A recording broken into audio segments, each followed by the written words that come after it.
τραπέζι μας έχουμε έναν φρέσκο αρακά, λεμονάτο, με φρέσκα αρωματικά, με λισόχορτο, μέντα και έκοψα από το αμπέλι μας, από την κλιματαριά, φρέσκα αμπελοβλάσαρα, αμπελοκορφές.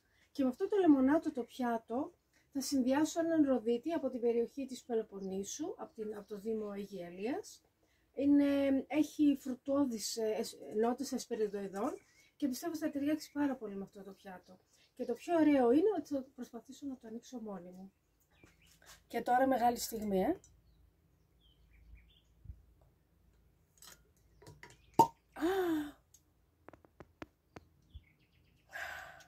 μοσχοβολάει.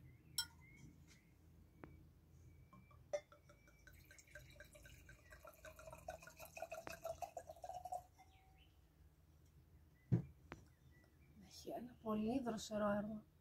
Στην υγεία σας.